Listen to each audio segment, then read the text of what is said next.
here in just a second. All right, cool. We got Eric Edholm in 5 minutes, so booting up.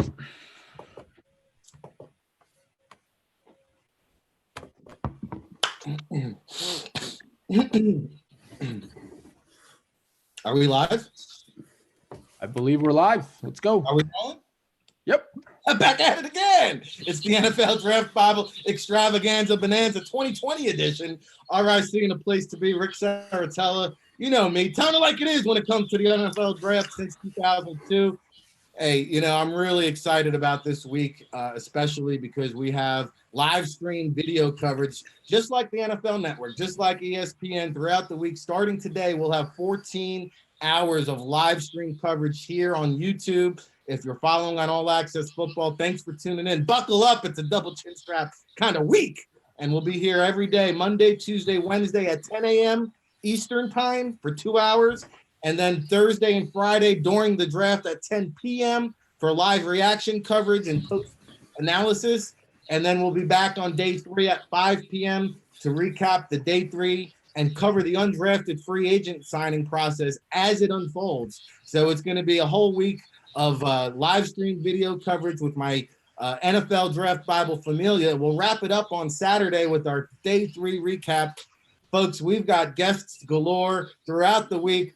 More importantly, today, we're going to talk to Eric Edholm from Yahoo Sports. We're going to talk to L'Jarius Sneed from Louisiana Tech, moving up draft boards in our top 100 now. Brian Lewerke, Michigan State, somebody we believe that can get drafted later on in the draft, day 3.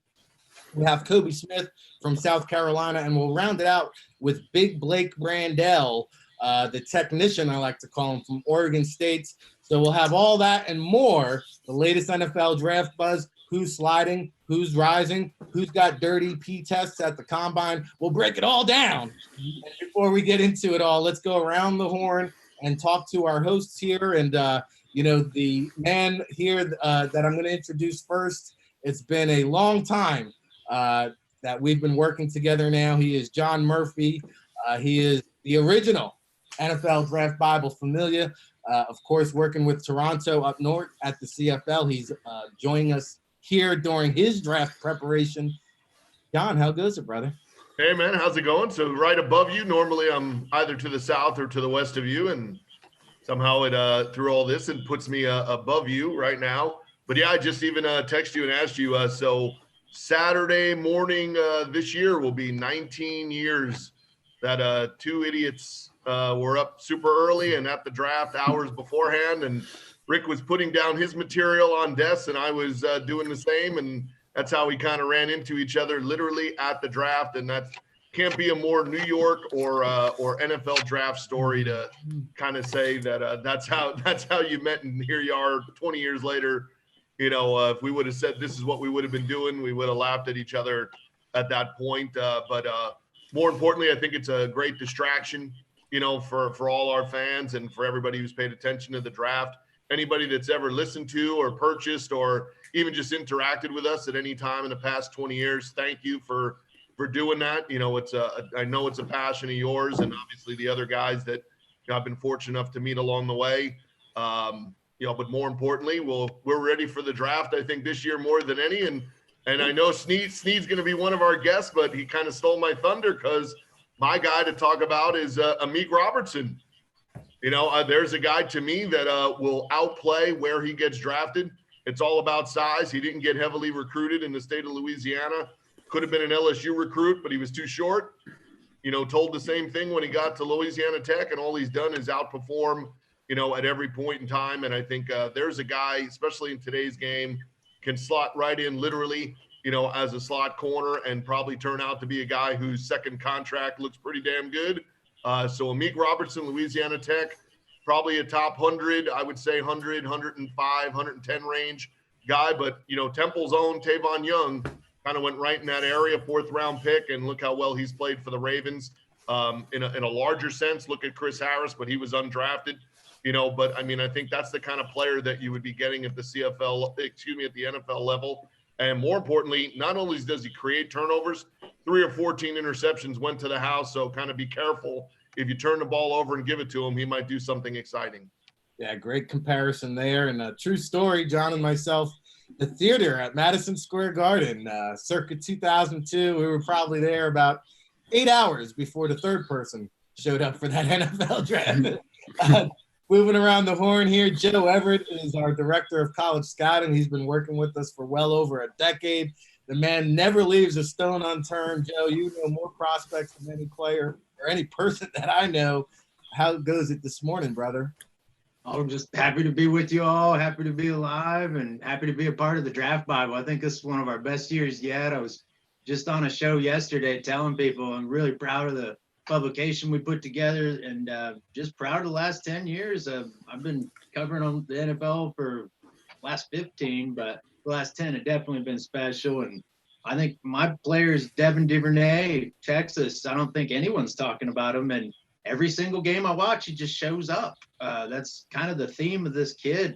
It's been a different year. His senior season, you kind of knew who he was as a junior, but he really took it up a notch. And I like, he's kind of built like a running back. He does have some short arms, but the speed, the explosiveness he's got, I see a kind of a Golden Tate flavor of player there that just keeps on going. And you tell him he can't do something, boy, that just cranks him up even more. I think that's a guy that deserves a lot more credit than what he's getting. And if his college career is any indication of what he's going to be as a pro, that's why I've got him as a top 100 player. So I think he definitely deserves a lot more credit in what he's getting.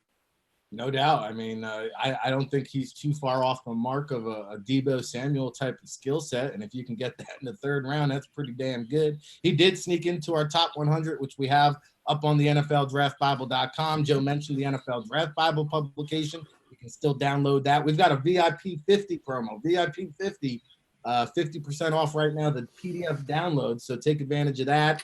And Joe and John, and of course, Ryan Roberts, a new member of our NFL Draft Bible familia, played a large role in writing those 622 scouting reports in the Draft Bible edition. Ryan, how happy or excited are you for the draft process to be over? I mean, it was a grind, like everybody knows, but I just kind of echo some of the things that Joe said. I'm very proud of what we were able to put on this year, being able to meet some incredible people in a short amount of time. I'm excited just for the future of Draft Bible, what we can continue to accomplish. I mean, look what we're doing right now, flowing with the times and going live and doing all this great stuff. And if I had to kind of throw out a guy, I think that's getting slept on a little bit. He's probably a little after the top 100, but I love Devin Asiasi, the tight end out of UCLA. I feel like in a very underwhelming tight end class this year, he does a lot of really nice things. He's a really flexible athlete for a stockier build. He does some stuff in the run game that is very projectable. A guy I really like. And if you want to find some more out, if you haven't gotten the Draft Bible yet, man, you definitely should at this point. And then, we will be joined later on in the show today by my NFLPA Bowl brethren. We'll have the Director of College Recruiting, Dane Vandernat, along with Von Hutchins, our Southeast Regional Scout, on the second part of the show at 11 a.m. Eastern to break down some of the prospects for the second part of this show. Right now, we're going to go over to our simulcast and welcome in Eric Edholm, a longtime friend of the show, of course, Yahoo Sports contributor. He joins us right now live here on our Zoom draft coverage. And Eric, welcome in, man. We appreciate you taking some time. I know it's a busy time of year for you personally. And then also, I know you guys are doing some live stream coverage of your own there at Yahoo Sports. We are, yeah, obviously a little different. Good to see all you guys, and we could probably knock out a 32-team draft in about 4 minutes if we wanted to. But, Yahoo's doing a live broadcast on Thursday during the draft. Another alternative if you want to watch the TV, turn the sound down, or just do our broadcast if you want. But the challenges this year, I hear all the GMs complaining of what's going to happen. I feel it, man. I mean, we've had about 94 Zoom chat meetings, and I think we're just starting to figure out how it's going to work, but I'm pretty excited. It's going to be fun. What's been the biggest challenge for you personally navigating through this unorthodox draft process? I mean, what's been the biggest challenge? Yeah, I mean, it has nothing to do with the draft and everything to do with my children, but that's, a whole other story. No, I think people have been really hard to get on the phone this year. This is my first year doing it as a full-time draft analyst. I guess last year I jumped on midway through the process.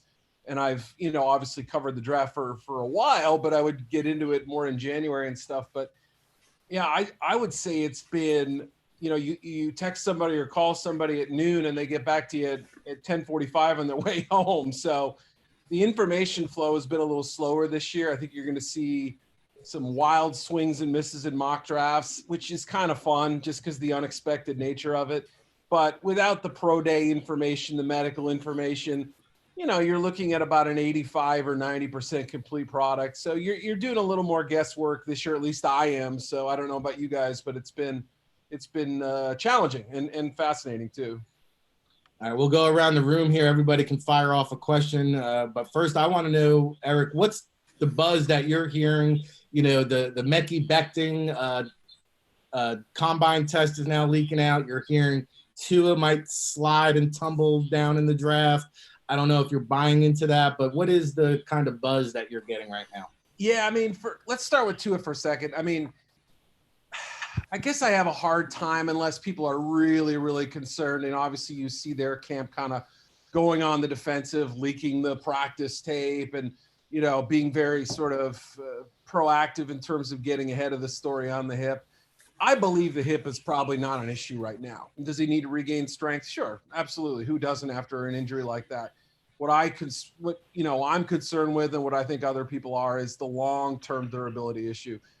If there's a team that has routinely and consistently shown a level of risk for gifted players who have injury questions in the first round, it's the Chargers. I think they're the one team that I think consistently over the years has said, you know what, I'm willing to gamble on the greatness. If they give us 5 great years, so be it. You saw it with Derwin James and Bosa and all these other guys, Mike Williams, the corner from TCU. It just, to me, they make the most sense. Now, I don't know that they're necessarily going to trade up.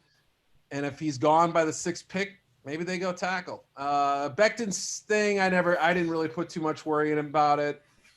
I don't know. I still think he's going fairly high, but maybe not the 1st, 2nd, or even the 3rd tackle at this point. Yeah, and San Diego or LA Chargers have Tyrod Taylor in tackle there, so they could ease into the situation. John, you got a question for Eric? Well, obviously you took the question right out of my mouth there, which was, if you have kids right now, we're all looking to trade down in the draft if you have a kid. Yes. You know that. I would do it in a second. I love them, but this is business, guys. Yeah, they can both go for a player to be named later. But I think the most interesting part of this is, when you have GMs normally who have reservations about really putting their stamp, like their mark on their team, and you're reaching out, if you make a trade in this draft or you make a trade like Julio Jones, you make a big trade like that, you're putting your name on that. Do you think there's a team, does this make it easier or harder on somebody like Bob Quinn or Gettleman to make a deal? Or is this harder if they're doing it from the basement, literally, come this week? Yeah, especially amid the rumors that, hey, look, there had to be a powwow back in December with Gettleman and, him almost sort of selling himself to keep the job. And, it wouldn't stun anybody, I don't think, if this ended up being his last draft with the Giants or he moves into more of an advisory role or something, all those situations. So, yeah, I think – him, I don't want to say he's playing it safe, but I think he's gonna be very careful about how he's never dealt down in the 1st round either. I could be wrong, but I don't remember him trading down very often ever. So, that could affect what he does. Detroit, though, seems more aggressive in terms of selling the pick, talking to the media about, hey, there's a for sale sign if we want it. I don't know what you guys think. I've had Okudah in that spot for a while now. But you hear all this Derek Brown buzz, and I don't know. I'm not dismissing it. I that's a team that obviously operates under a cloak of a veil of quiet or whatever, like the Chargers, like the Patriots, like a few others. I don't know what I'm going to do. My mock draft's due in 28 hours, and I still haven't decided what I'm going to do at number 3, which is obviously a little bit of a challenge too. I think we all wake up every day wondering what's going on at number 3, because I'm going to be in my mock today, right? Yeah. Every day I wake up and I hear something different, and I think we can all agree that the draft officially begins with pick number 3. I think we're penciling the first 2. Ryan, quickly here, what do you got for Eric? Eric, I kind of posted something yesterday. It's an interesting topic. Who is the Terrell Edmonds of this year? Who's the guy coming out of left field to get a late first-round selection? All right, I'm gonna crack the knuckles on this one. At the risk of sounding a little bit dumb, I'm gonna give you guys the guy that I was gonna throw in. Sorry to be moving while I do this here. You get old, your back starts hurting. Willie Gay from Mississippi State. I don't know that every team has signed off on his character, and I don't know that every team is comfortable drafting a guy who's started 6 college games or whatever. But I haven't heard a lot of buzz, and I'm actually kind of glad about that because I kind of caught some wind of something not too long ago. It would not stun me if he goes shockingly high. Now, I don't know if he'll go quite Terrell Edmonds high, but he's a name to keep in mind. I may try to slide him in at a very unexpected spot in my final mock. So we'll see. He's a name that I was told kind of right after the combine, he had that great workout. There may be a few teams who are willing to roll the dice on athletic excellence and kind of work on the character and commitment stuff a little bit because, he can play. I mean, there's no doubt about that. It's just a question of, do you feel comfortable drafting a guy? So I'm going to probably peg him to a team that is dealing from a pretty thick deck and that feels pretty confident about their standing. You know what I mean? Not like one of those, Bob Quinn, Giants type of situations. Hey, I love it. I got him right now 40 overall on our big board, and there you go. Only because of the off the field issues. But you talk to the scouts that went into that school, and they'll tell you, I mean, this guy, it's a dude. People salivating over what he can be, and you talk about first one off the bus type of deal. That is Willie Gay Jr. All right, last one, Joe. What do you got for Eric? When we were all down in Mobile for the Senior Bowl, there was so much buzz about Javon Kinlaw. Yeah. I think everyone's talking about him, but now I'm starting to hear some rumors that he may be dropping. Are you hearing the same thing, Eric? And do you buy any of that? And when your mock comes out, what range do you have Kinlaw at? He's going to be a wild card for me. Whereas, as you said, coming out of Mobile those first 2 days, I mean, I thought he looked terrific. There was all this buzz about him. It was exciting. He seemed to be the clear number 2 DT, and you wouldn't be shocked if he was number 1 on some teams' boards. But the knee, he hurt it. He kind of aggravated it in Mobile. Wasn't able to work in Indy. Some questions about that. There's some teams who are kind of just sort of slow playing that one a little bit, may not have signed off on him just because they haven't been able to work him out and stuff. So, and I've heard, and this is tricky, with the Zoom chats and FaceTime and all that maybe his interviews didn't go as great as expected. Because, I mean, he's got a great backstory. Everybody knows he's overcome more than, the 6 of us put together, in our lives. I mean, it's just been an incredible story to see him get to that point. But, there have been some issues that I guess have come up in that process a little bit. Is that enough to knock him down to the low end of round 1, out of round 1? I don't know. I mean, he's going to be a tough one. It's going to have to, I haven't even started my final mock. So I would say the earliest might be Atlanta at 16. And that's if things don't really kind of work out for them. You know what I mean? If like the board just happens to lay a certain way where Henderson's gone, Chason is gone, et cetera, et cetera. So that might be his ceiling in my mock. I don't know how it's going to work out on Thursday though. I think this is the greatest thing about this year's mock is because it is so unpredictable. And I'm hearing Kinlaw is ahead of Derek Brown on about half the team's board. It could be. Absolutely. And some teams are scared to death of him. So it's like, and then there was a knee thing, I think, at the combine. I don't know the seriousness of that, but Matt Rhule is a guy that's always valued speed. Anywhere he's gone, his teams around speed, and some people have Derek Brown going to the Panthers. I actually have Javon Kinlaw at 7 going to the Panthers, and I think he could be a surprise top 10 pick. And the phrase of these pre-draft press conferences, they usually bunk. We listen to them, we roll our eyes, whatever. He had a quote that kind of stuck with me. He said he wanted to play positionless football. That one kind of resonated with me a little bit, and I think it has to do with pairing K'Wan Short and Kinlaw or whatever, or putting Isaiah Simmons at whatever spot he feels is best, or whatever, whoever they end up picking. I don't think he's so worried about, we need a 5 tech and we need a 1 tech. And, he just wants to say, look, this is what I did at Temple when they were terrible. This is what I did at Baylor when they were Temple. I found really good football players, and I figured it out later. That's how I'm going to mock the Carolina Panthers, I think. Yeah, I think Rhule is a great coach in terms of adapting to talent. Absolutely. Forcing talent to fit into his system. He is a great coach for that. Hey, Eric, I know you're a busy man. Tell us what you got coming in your latest article, where they can watch the draft coverage, and what else you got going on, my man. Yeah, I'm writing up CJ Henderson right now, so he'll be my latest. I'm higher on him than most people. I get why people aren't crazy about him. I got him 15, I think, to Denver right now. I got him pretty high. So yeah, I understand why he's a beauty in the eye of the beholder cover guy, but still, I kind of like him. So yeah, I've got about 5 or 6 more reports after that, and then this mock draft. And if I could stay awake till midnight on Thursday, I'll be very impressed with myself. I'm getting old, boys. I don't feel good this time of year. I hear you, brother. It's a can't stop, won't stop time of year.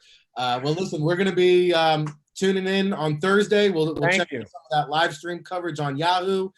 We appreciate the time. It was great to catch up down there in Mobile and have a nice dinner at the Italian restaurant down there, and keep it cranking. He is Eric Edholm, one of the hardest working in the industry. Eric, we'll catch up with you soon, brother. All right, love you guys. Thanks, man. Appreciate it. All right, there you have it, Eric Edholm, man. Good friend of the show, of course, longtime Pro Football Weekly. And John, I want to follow up on something about Matt Rhule that one of the unnamed GMs in Peter King's column this morning said in terms of the undrafted free agent process, and what a fiasco that's going to be, because all of a sudden we get done drafting 250 players, but now we have to sign 500 guys. And one of the GMs made a good point, where Rhule might have a little bit of an advantage here because he has tried to recruit a lot of these players, and he probably knows some of the parents and the mamas from back in the day when he was recruiting, probably stood inside their living room. How much weight does that carry in the undrafted free agent process?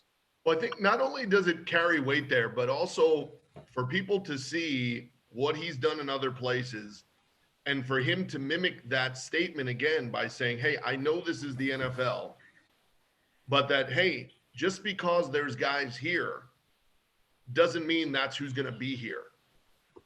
And I think when agents are looking at that, and the players hearing from, a guy like Matt Rhule, who they've heard of before, who they've heard as a player coach, who they hear these players from Baylor and Temple and the coaches, and people around those, college teams talk about him the way they do, the offset of that is the agent hearing, hey, it's a competition, right? And that's the biggest thing that you need to open the door, is not just that check that they might give you on draft night, afterwards, but to know that there is a level of competition and ability to challenge why the Saints always get that running back, right? Why certain teams always get that DB or wide receiver, is knowing that their position coach is willing to develop a kid and then fight for that guy to make your roster.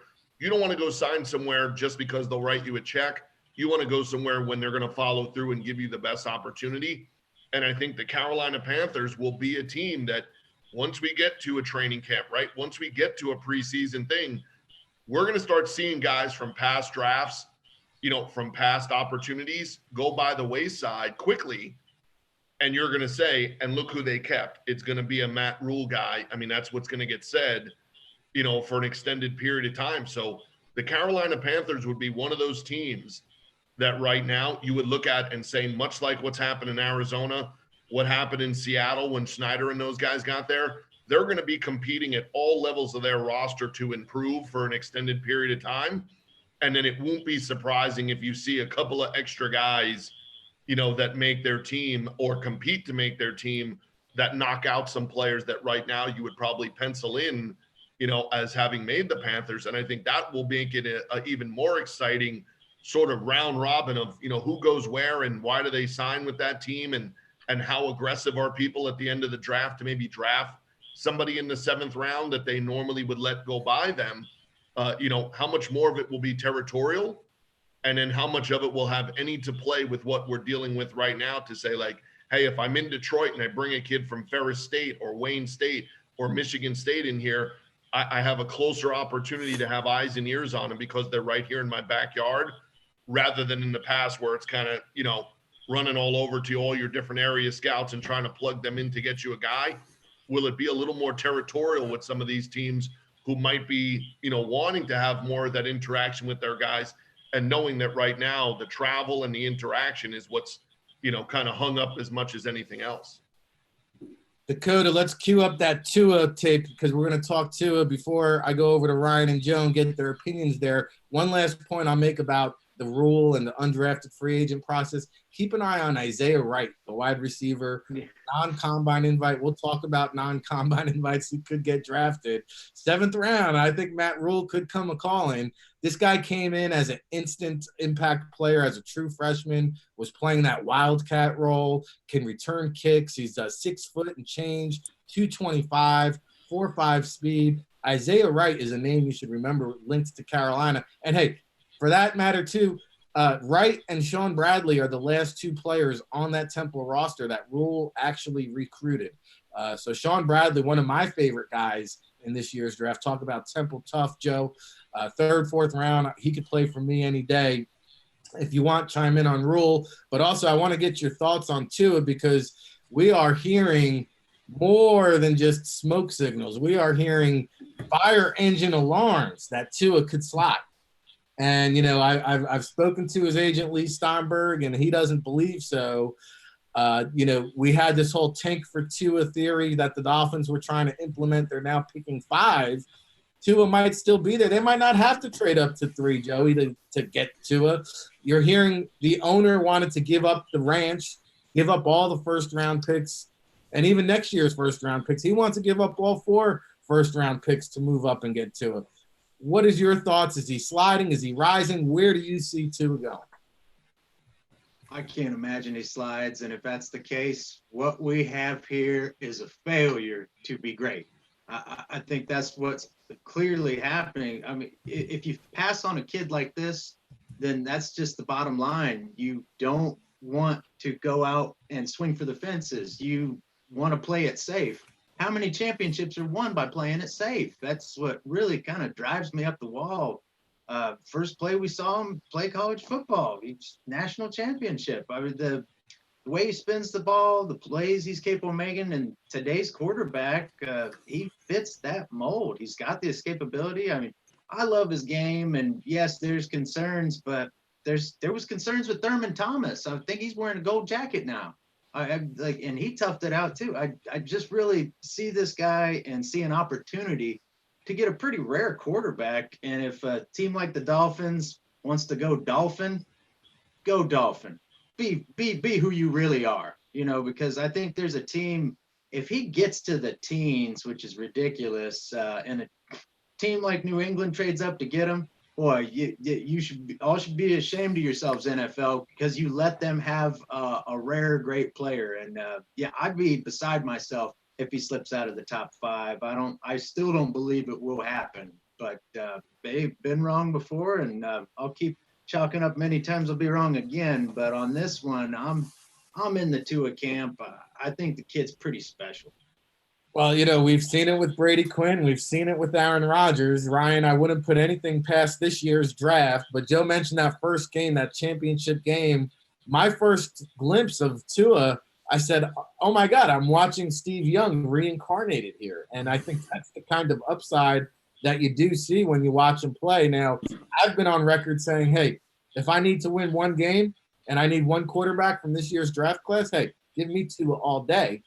But, to Joe's point, you've got to be able to take chances and take risks. What's the fine line of balancing that and then also putting your job on the line as a GM? I feel like the quarterback position is just so important.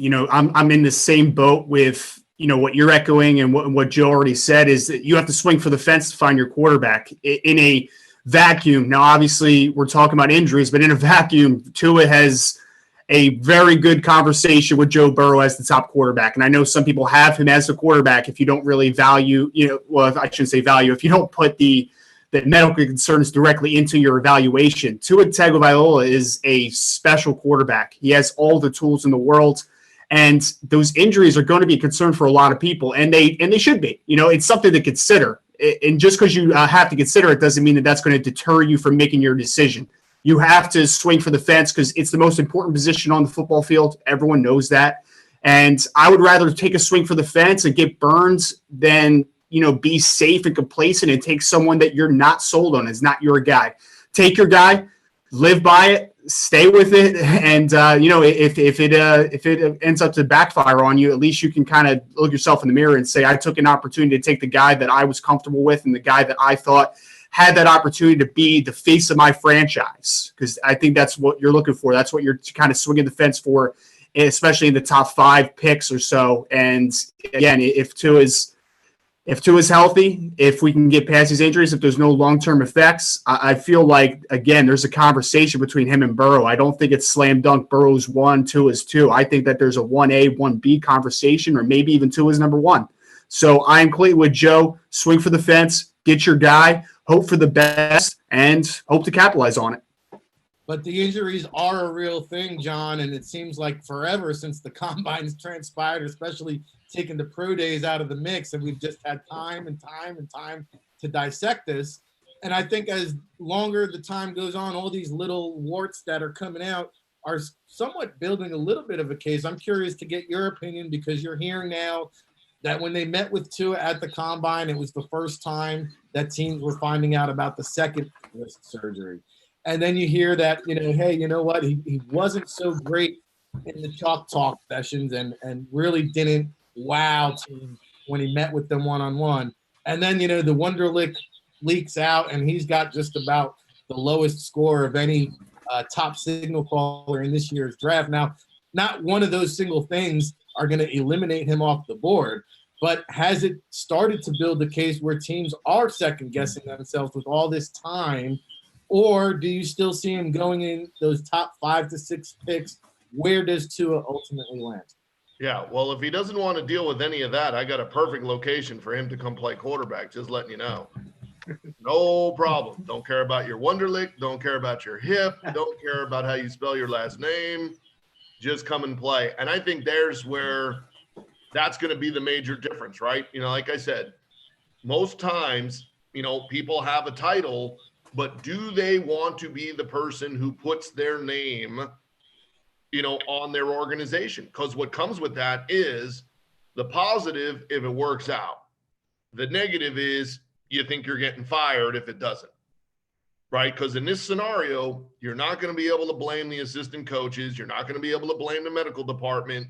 You're not going to be able to kind of push it off on anything because you made the decision to draft the kid with just the information you had. And in all likelihood, when you've looked at guys like this in the past, and not all of them have been quarterbacks that have had an injury situation, to deal with, it's normally something that you say, hey, with a running back, it's okay. I expect their career to be a certain amount, or a pass rusher, or a cover guy with a knee or something like that. Your franchise quarterback and the style of play that you would be playing with Tua, can you replicate that if he's not available consistently in a certain time frame to say down the road, if he takes a hit like he took in college, but against pro athletes, against NFL speed, size, and strength, could an injury occur a little more to him than someone else? Yes, in all likelihood, that is probably a possibility. But to pass on a guy that you are in the top 10, and for many of those teams, you earned your top 10 pick by not performing, and likely in some cases, having not performed well for an extended period of time, you will have a lot of explaining to do to yourself and your organization by passing on a guy who clearly can get you out of that in a hurry. And if he plays less time, if he's not a 10-year, starter, if he has a nice run, but, something happens, unfortunately, you're going to be able to live with winning 70% of your games like a top-tier quarterback can get you to, rather than forcing the optic of saying, hey, I know what I haven't seen since the end of the regular season. These other guys haven't won more games. These guys don't have more game film to show me, so that if I'm judging it just off the medical, I don't know that I've seen enough to believe what others have, which is suddenly there's been an opportunity that these other quarterbacks have somehow improved themselves to offset his medical. I haven't seen enough out of, any of those other candidates, not named Burrow, to tell me that they've improved their stock enough to do it. Because, hey, there's plenty of guys who've been able to do it on the board who then can't do it on the field. So I know one thing. You could say whatever he might look like in a chalk room setting or on the board or whatever. On the field, that guy's a player, and you're not going to find too many of them who can do what he can do with half a hip, let alone two, like with an injury. He's still playing probably better than most guys are playing fully healthy. So it would be very difficult for me to pass that guy up. And the teams that you're mentioning, right? Okay, San Diego's had success lately, had a down year. That's an amazing opportunity to put that guy with their defensive content and then draft a tackle, in this draft as well. And then say, where can they be in 2 years? If you're a team like Miami who has Fitzpatrick, and then maybe you have to say this year, it's hard for Tua to play as a rookie given all these circumstances, but you have that market and you have the things they've started to do, and you have a coach who's defensive oriented like that. I think Joe took the words right out of my mouth. Don't let Bob Quinn be taken advantage of by his former mentor. Don't let some team, there make a trade with New England or make a trade, with another team, and let that guy somehow get into your conference or your division, let alone, anything. Don't let someone else have that, opportunity to go get this kid, because he would be a guy in this draft that I could see someone making a trade to come out of nowhere, to go get. So if he did slide, past, and somebody passes on him, and Miami takes a different quarterback and San Diego goes a different route, I'm then not shocked if someone's coming to call into Carolina, or a team that would make a trade down, because he's too much to pass up for the ceiling. You're not going to worry about the floor. The floor is going to be the medical. His ceiling is that you're hosting a Lombardi championship in the next couple of years. You're not too many teams are going to pass that up. All right, one-word answer, and I want to get to off-the-wall first-round wacky predictions. Gun to your head, John, one-word answer. When Commissioner Goodell announces the Tua pick, it will be what team? Chargers. Ryan? Chargers. Joe? Chargers, man. Oh, I got to go get it. I'm going Dolphins here. I think the upside is too great. They got the great transitional guy. Hey, Ryan Fitzpatrick knows a thing or two about keeping the seat warm. So I'm going to go Miami when it's all said and done. Hey, you're tuned in. NFL Draft Bible live stream coverage here. We'll be getting into our Hollywood Squares, the second part of the show with Dane Vandernack, Von Hutchins. We got special guests lined up, Brian Lewerke, L'Jarius Sneed, Blake Brandel, and Kobe Smith. We'll talk to them. We're also taking your questions if you're listening or watching on YouTube. You want to chime in the chat room or drop us a question on Twitter. We'll try to get those in as well. But I want to talk about off-the-wall, dark horse, first-round candidates, surprise names that we might hear on Thursday, day one. And I'll start off with you, Ryan, because our friend Eric had a good one. I know we've both discussed Willie Gay a ton as to where he would fall on the board. So I think we're both a fan of Willie Gay. Your thoughts, and then also who do you see kind of as that dark horse first-round guy? Yeah, Eric stole my thunder a little bit, man. I've been a big Willie Gay fan for a while now. He's my linebacker too, which, was going to shock some people, but I'm just a big fan of what I saw in film. I thought there was some Jalen Smith to his game. I really liked a lot of, the quick transitions downhill, laterally, all types of great things. If I had to throw out another guy, it's another guy you also know that I've been a big fan of. Justin Madubuike from Texas A&M's my guy. I feel like there is an extreme possibility of him jumping up into the latter part of the first round.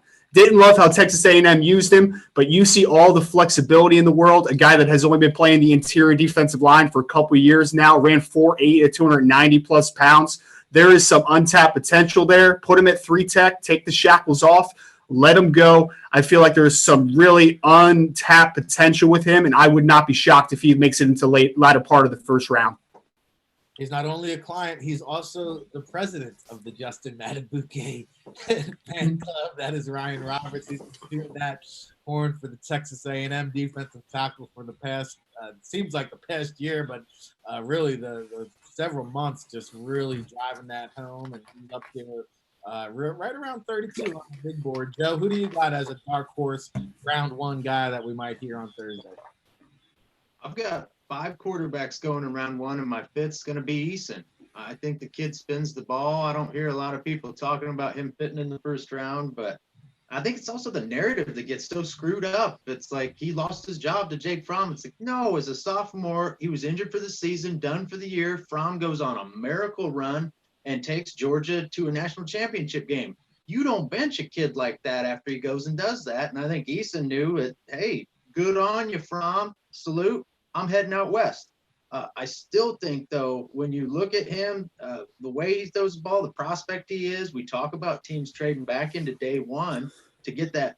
If you want the fifth-year option on anybody, you want it on a quarterback. And that's where I think Eason, around that 30s, people may be thinking, oh, it's a 4-quarterback conversation. I think that young man fits in there, and to me, it would not be a surprise. All right, well, it would be a surprise to me. Jalen Hurts and also Jake Fromm could be potential round one candidates as well. So I think, the least surprising pick to me would be Fromm. I think there's still love for a Jake Fromm. I would not be surprised if Jalen Hurts sneaks in. I would be a little bit surprised about Eason, but maybe there are others. Our guy Russ Landy, who's not here today, is a big Eason fan, and I'm sure there's a lot of supporters around the league for him. So I think he is an interesting case study. And I think that, what I saw when Big Ben went down, I was not a big fan. If I'm Pittsburgh and I can get this big pocket passing type of quarterback that's similar to Roethlisberger, let watch Big Ben for a year or two. Watch it, do what he does. And then to your point, maybe around, year 3, year 4, you have yourself a starting quarterback. So it does make sense when you think about it. John, who do you got for us? Yeah, so I think the most interesting thing is here, without all of this information, like Eric was saying, no pro days and, where all the water cooler talk amongst the scouts, all that buzz that used to get out that, made its way to, to the airwaves between the scouts and teams and, the agents, none of that's there. Will be, how surprised will we be if in a number of these areas that you've always heard, well, it's Brown over Kinlaw, it's Okudah, and then, it's someone else. But now, wait a minute, what if it's Jacksonville taking CJ Henderson in the top 10?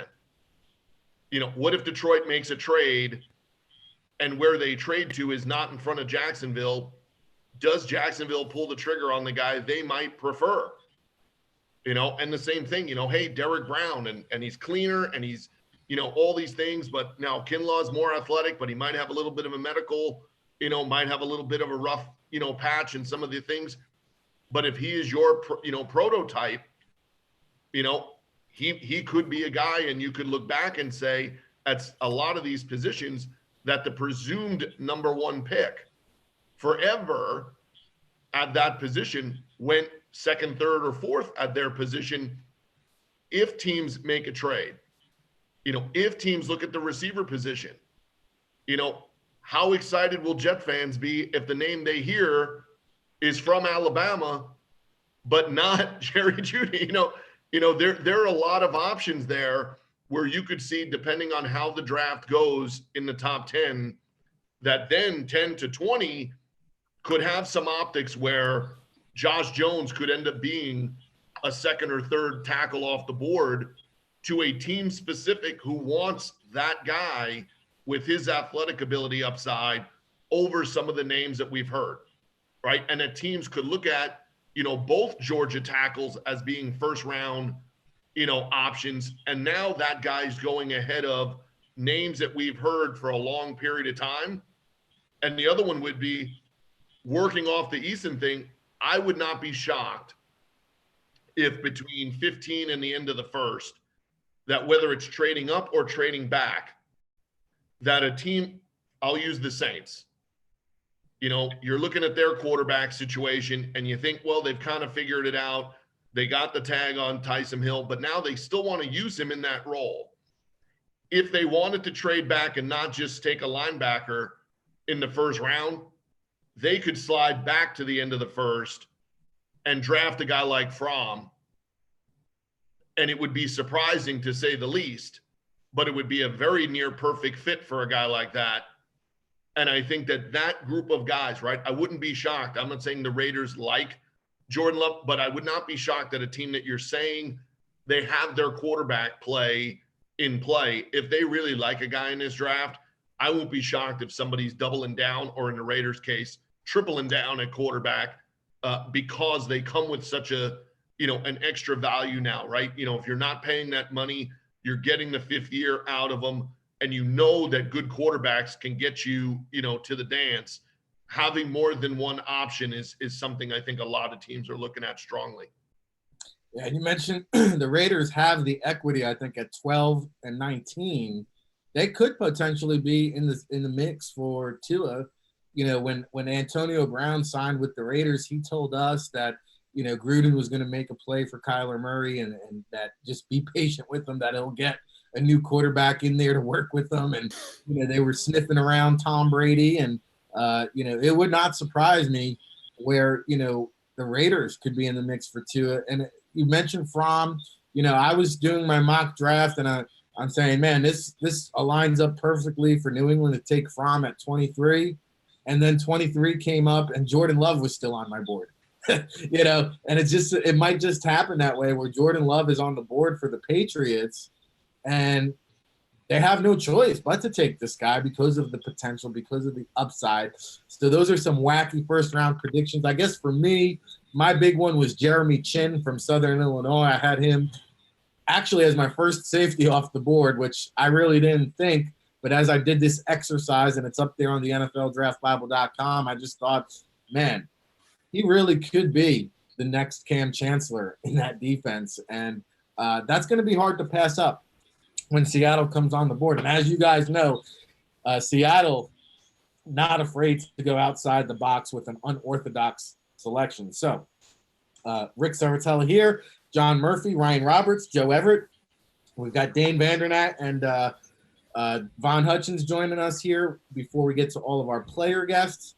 And we're going to go over to Dakota Follett now. We had Eric Edholm at 10:20. We didn't get to say hello to Dakota, who is our director behind the scenes, making all this magic happen. And Dakota, say hello to the people. Tell them what you're doing out here, brother. How you doing, guys? Just running stuff behind the show, putting highlights on, anything I can do. I'm just happy to be here. So talk to us. Do we have any questions coming in the chat room just yet? Currently we do not have any questions. Okay, well, listen, if you're watching out there on the YouTube universe, if you have some questions, you can get at us on the comment section. You can leave us a question on the Twitterverse. We're at NFL Draft Bible. All these guys are on the Twitterverse. If you follow us at NFL Draft Bible, you'll see the tweets going out. You can find all these guys' Twitter handles. So what we'll do here, we've got Dane and Vaughn coming up at 11. Let's run our little commercial break here. We've got about 2 minutes until we come back. Dakota's going to cue up our commercial. I'm going to grab my laptop charger because I failed to prepare. We'll be back in 2 minutes here. We'll reset the scene for our second hour of power. In the meantime, if you didn't go to NFLDraftBible.com and download your copy of the 2020 Draft Bible, do it now and use our promo code VIP50. That's VIP50. You will get 50% off the PDF download right now. Hit it, Dakota.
official 2020 NFL Draft Bible, bringing you the names you need to know first since 2002 with insider access to players, scouts, coaches, and the entire draft industry.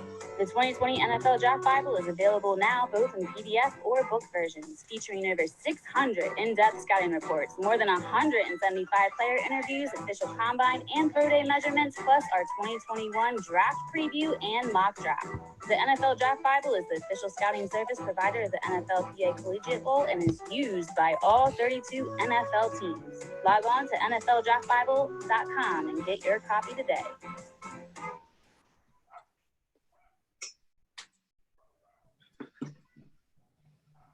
All right.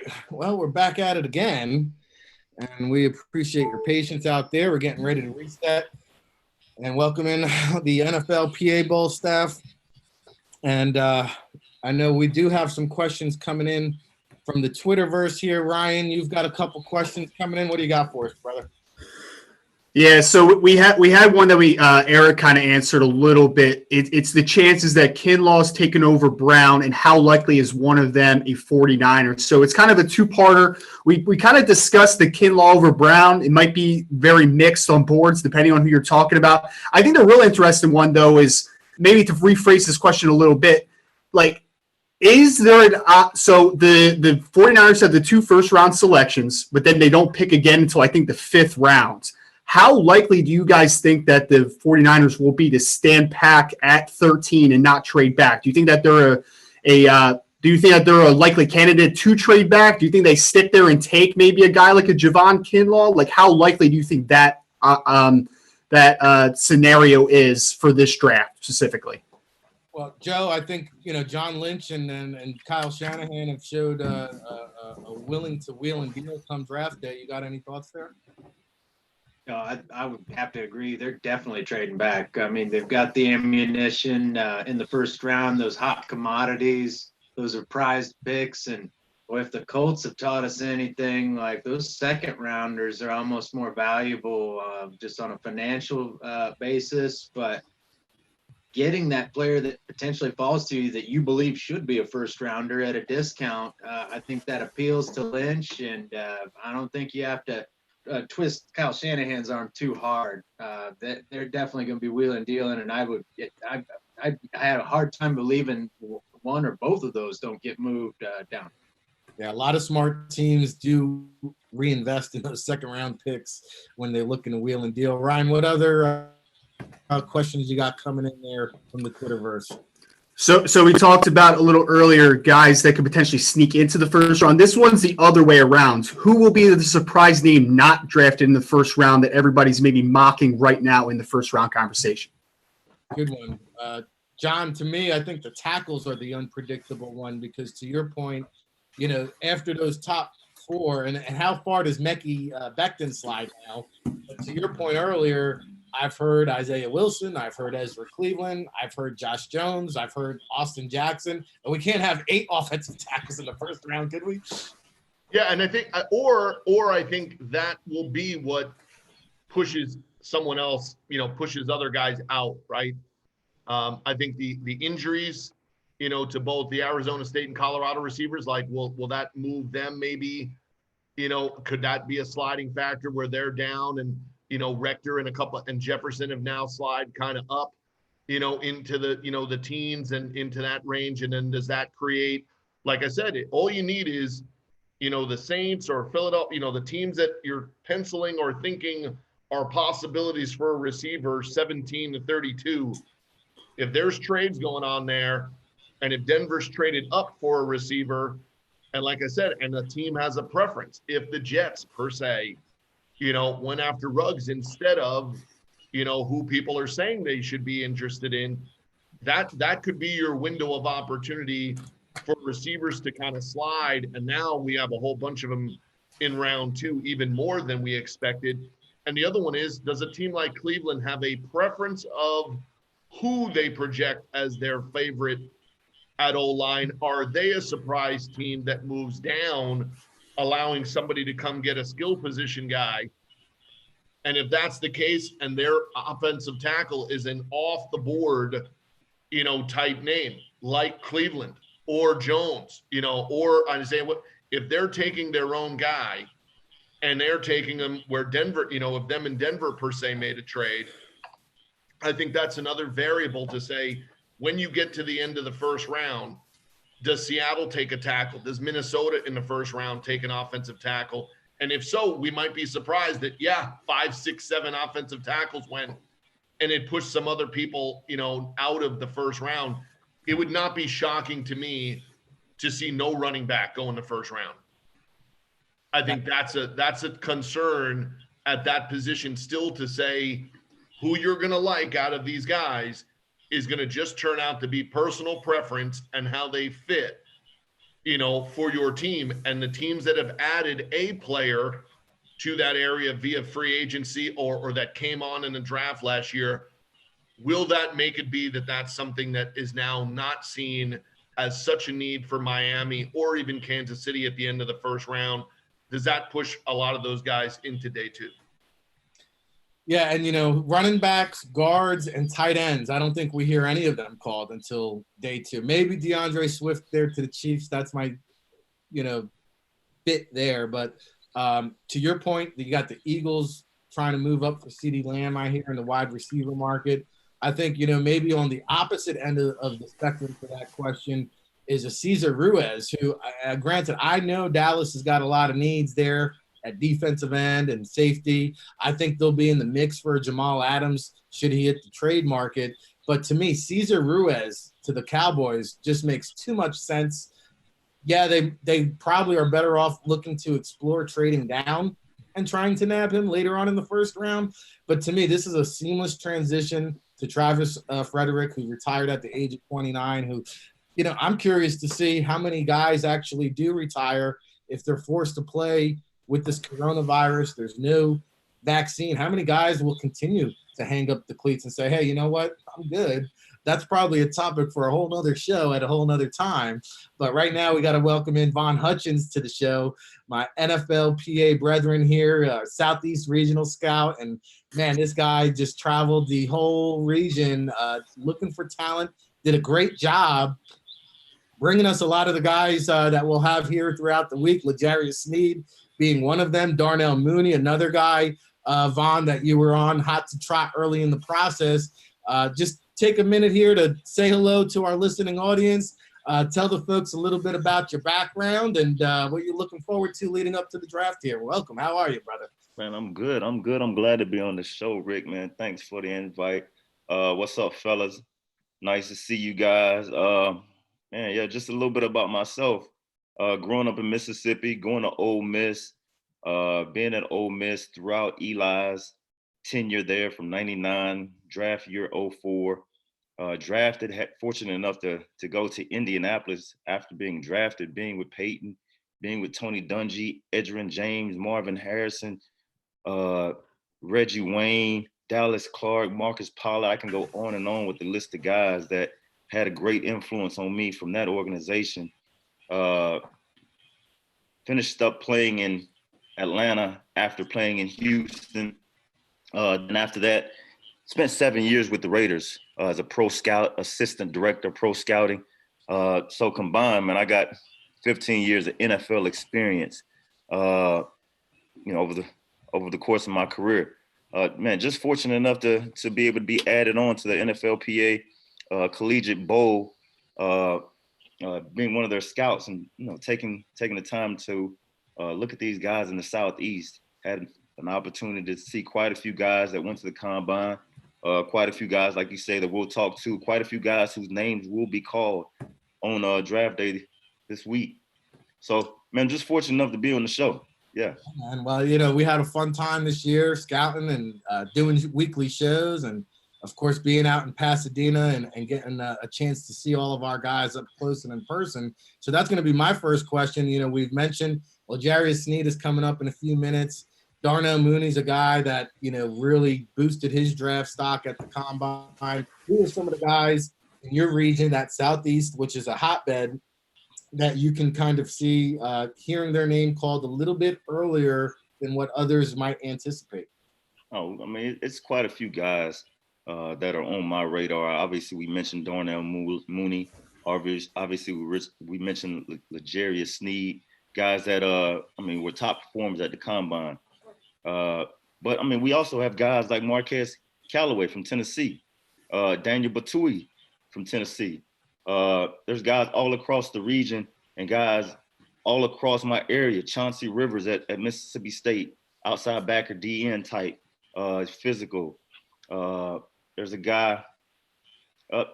They're all over. I mean, Dane saw a guy named Malcolm Brooks. Yeah, without question. Yeah. Without question. I mean, so it's gonna be interesting. I'm anxious to see what this week looks like virtually, how it relates, how we're able to get the impact and the real feel of these players' thoughts and feelings in that moment. Then and just how will it go from the front offices? This is gonna be an interesting time. It is indeed. We got Von Hutchins here on the NFL Draft Bible live stream, along with John Murphy, Ryan Roberts, Joe Everett, of course, RIC in the place to be. John, you got a question here for Von as we wait for L'Jarius and Dane to join us? Yeah, I don't. Unfortunately, I'll be giving away too much information here, but I remember a young Von Hutchins was going to play in an all-star game coming out of college, but decided, to pass on playing one more game and get into the training aspect of things, right? I think I still might have that north-south, that roster somewhere, unfortunately. When you're looking at this now in your situation, having played, and gone through the transition to this side, what was this week like for Von Hutchins, back then, right? You knew you did everything you could on film. You ran 4.4s. Where were you expecting things to be, this week leading into your draft? And then, hey, getting picked, right? That's an amazing accomplishment on its own. But how much of a variable, right? Like in your mind, from what you were hearing and what you were being told, how much of a variable was from your expectations leading up to the draft to getting selected, that allowed you to, then see that day come? Absolutely. And I think for me, man, I mean, just the way I grew up, just so humble, and I'm growing up in the country. I graduated with 60 kids in high school. I go to Ole Miss and I go as an athlete. I was a wide receiver for like the first week.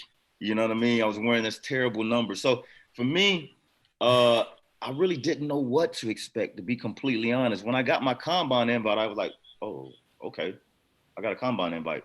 I don't really know what that means, but I think that's pretty good. You know what I'm saying? So I was a little naive to the whole process, the whole situation. I knew I was a good athlete. I knew I was a good player, but at the same time, I had just switched the corner late my junior year. It was only because I had broken hand. So I was new to the whole process. We switched coaching, defensive coaches, and secondary coaches my senior year. I didn't think I played as well. I ended up with 4 picks, but it wasn't 6 like it was the year before. So I participated in the combine. It was all brand new, and I trained around really good guys, Darnell Dockett, Kewan Ratliff, Gus Scott, those guys from that area. So I knew where I compared. And at the same time, I knew where draft mocks had me listed as far as with the ranking with the rest of the corners and, projected wise and what my agent was telling me. So when I'm back home in Mississippi with just my family around, obviously I was a fan of the draft, fan of football. I watched the first few rounds and kind of went through and was like, okay, well, these are the guys that are better than me, quote unquote. Let's see their names come off the screen. And then when guys around my area that people had me listed, when those guys started getting drafted, that's when I was like, ooh, okay, well, I'm a little anxious now. I really don't know what to expect, but I am anxious at this moment. And I remember it was day 3 of the draft, and I remember sitting at home. I just came from outside. I made like a quick little errand and came back home and just sitting around, and my agent called me and was talking about, guys have been fishing around and, asking questions. And for me now, in hindsight, I know exactly what that process means, being a scout and being in those rooms. They were just calling this to verify information so they can pick me as an undrafted free agent later, you know what I mean? But just sitting around, and then Dungy called. And it was kind of like, oh, okay. I really don't know what this number is, and then pick up, and it's Indy. And so at that moment, just being excited and just feeling like, okay, well, it's a weight lifted off my chest. I'm a 21, 22-year-old college guy. I really didn't know what the next step, where the next bit of money would come from, how that next process would be. But just fortunate enough to go and be drafted in Indianapolis with such great players, such great people, and people of character that enabled me to continue my professional career on an upward path.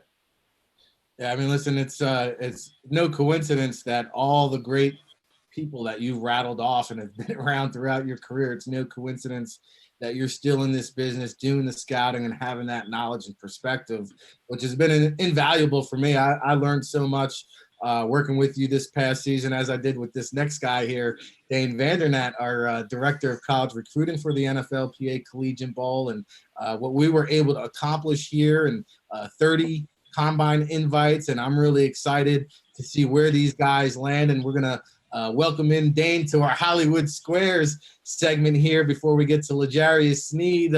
How we doing here today, Dane? What's going on, brother? Say hello to John Murphy, Brian Roberts, and Joe Everett. And Vaughn. Hey, fellas, how we doing today? I'm doing great. What's going up there? Dane. Oh, I'm sorry for jumping on here a little late. Had some father duties to do, but hey, that just comes with the territory. But excited for this week and talking some draft and seeing some of these familiar faces, man. Vaughn, looking good over there, man. I need to get a ball cap because I can't be getting a haircut recently. Oh, I was going to say, I like the curtain action going on, man. I need the going on, but Dane, a newly minted father, so congratulations on the air here. I know you're having fun. Thank you. Up those mustard squirts. But before we get L'Jarius on deck here, just take us through what it was like your first year with the NFLPA Bowl, what that whole process was like for you, and some of the things we can expect to look ahead to for next season. Yeah, well, I mean, I think it was just a year of kind of getting our bearings a little bit, but I think we put together a great process, and obviously we had a fantastic staff, two of you guys included.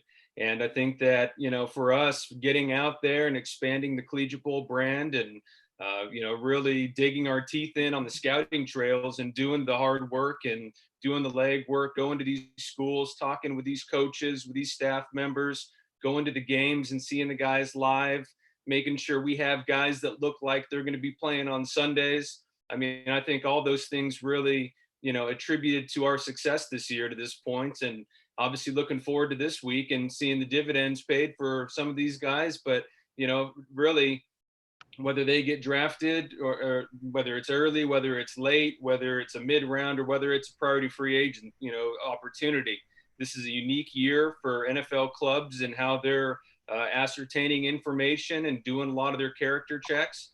And it's really going to be a great opportunity for a lot of our guys here, and even those that go undrafted, to really shine once camps get underway. They get with their team. They can show their hard work and dedication and putting their head in the playbook here while they can't be with the team physically.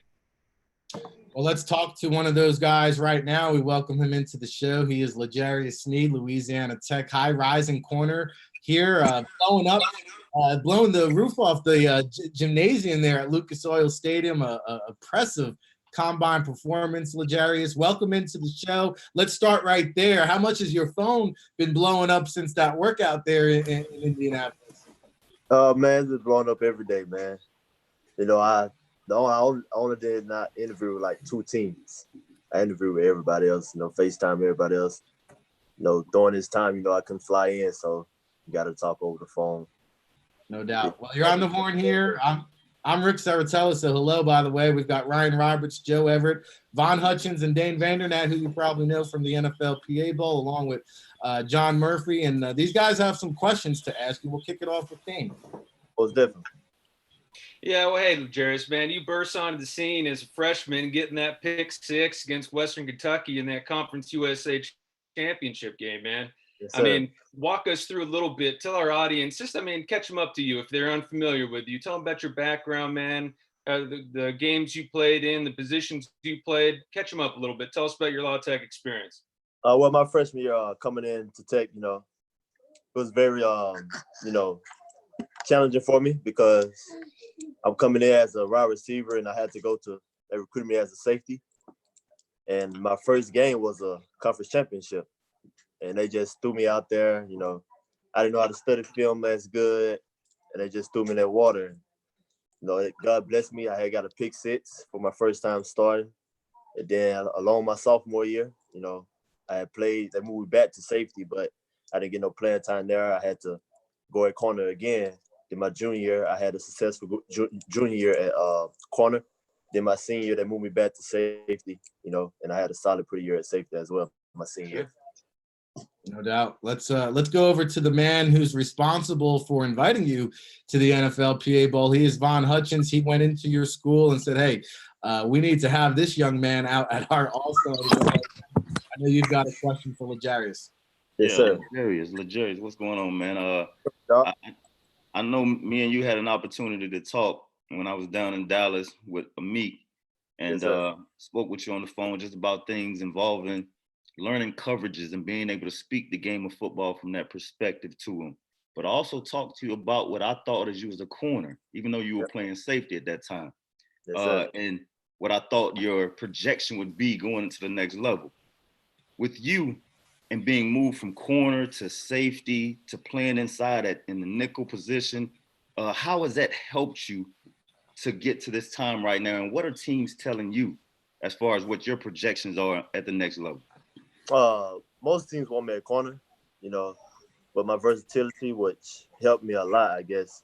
And also, it slows the game down for me because it made my mental strong.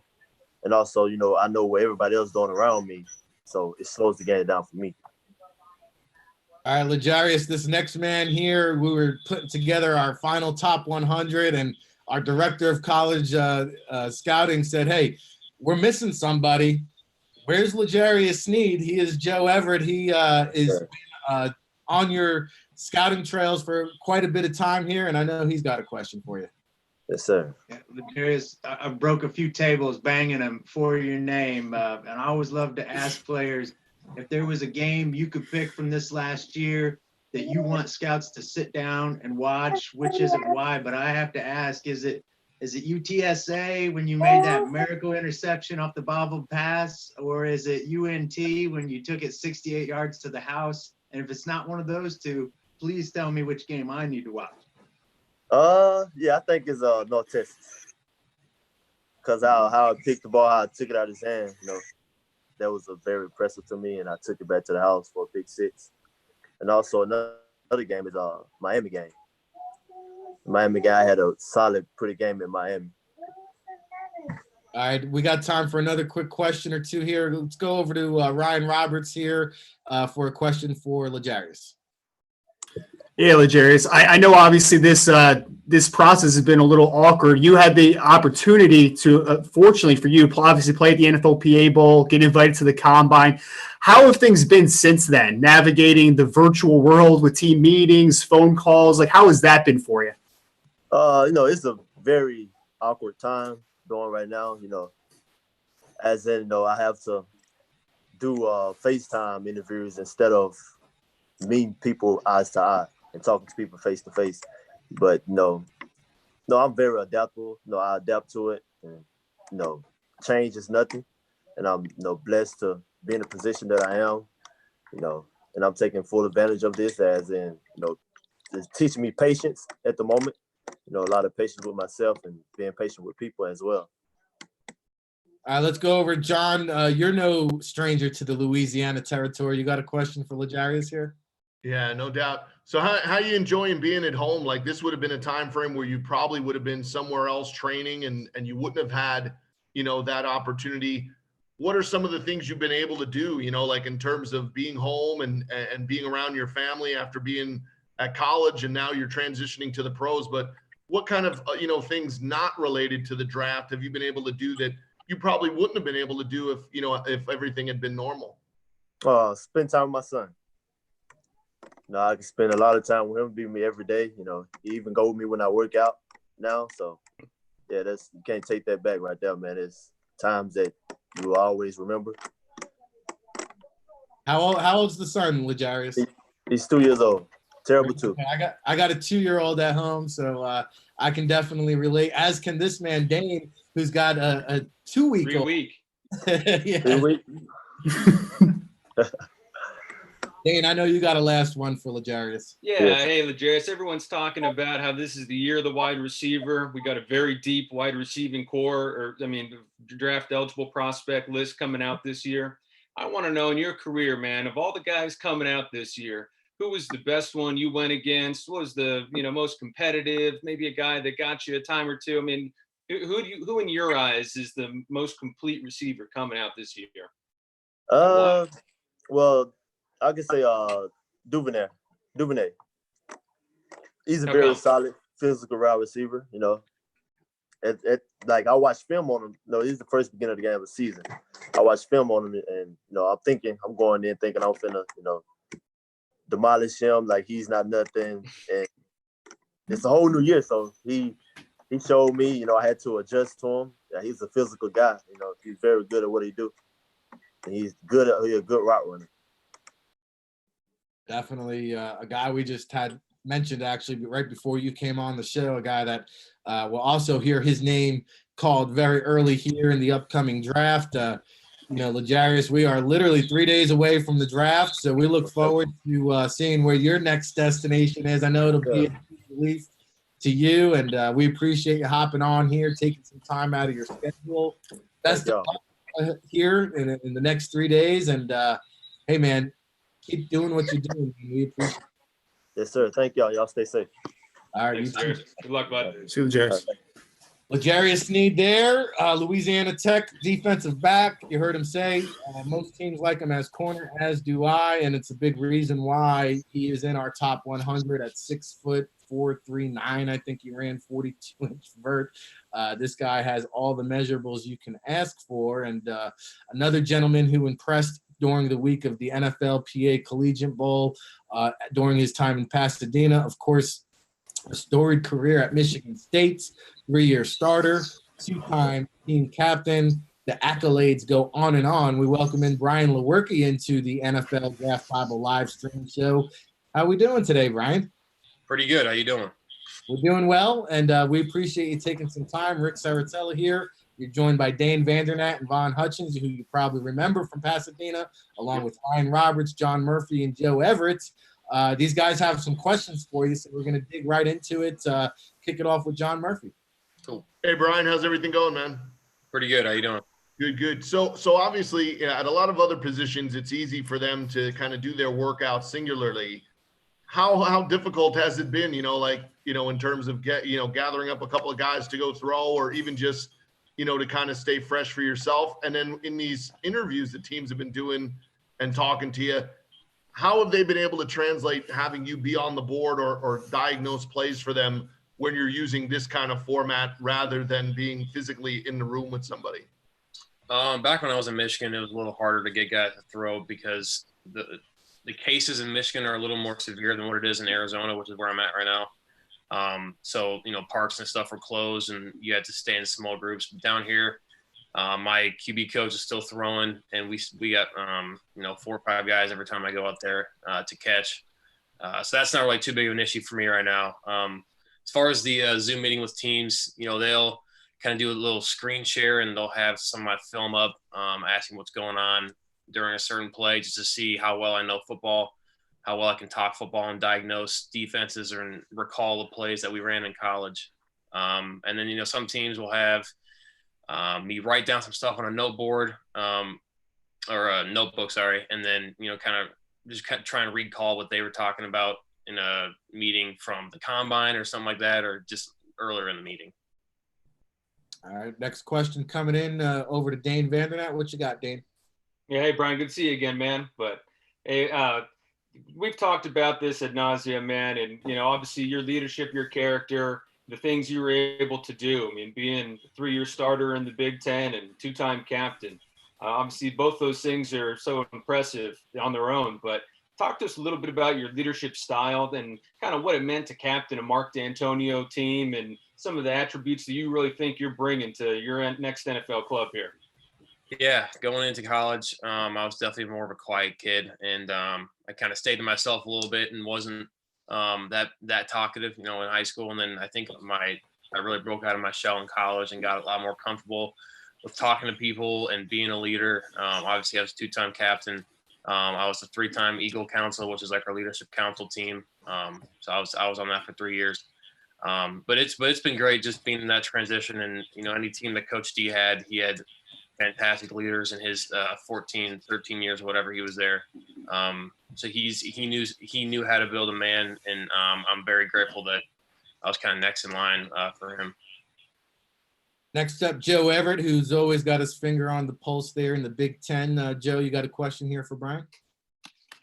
Brian, I think one of the most underrated parts of playing quarterback is being tough, and you are one tough SOB. What do you credit that to?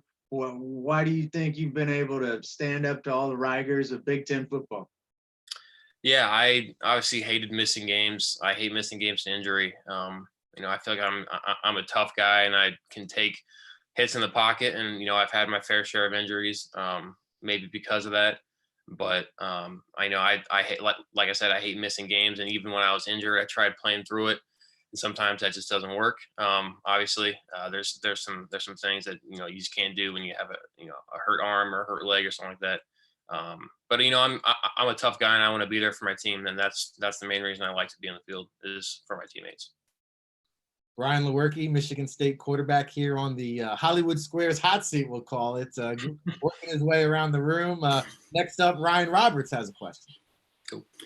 Brian, I feel like you're a guy that people have been talking about in the NFL draft community for years now. Since your redshirt sophomore year, where you really had a lot of success, and you've been a guy that's kind of been really put under the microscope a little bit for this process. I know it's been an awkward one at times, but you've done some really great things throughout it. What has kind of been the message that you've been trying to get across to teams as to what Brian Lewerke is bringing to their organization? Yeah, I think it's a good question. I'm a leader. Obviously, I think that's a big thing. I think people like to come around me and they follow me in the things that I do. I'm a very smart guy. Michigan State's offense is very pro style. They have a lot of pro terminology, and I felt like when I was talking to teams in meetings, I knew a lot of the things that they were already talking about. There's just a little different terminology, but overall, it was the same concept. I felt like I knew football more than the average quarterback, for sure. As far as my on the field abilities, I'm a very athletic dude. Obviously, I had 8,000 yards passing, 1,000 yards rushing. Only person in Michigan State history to do that.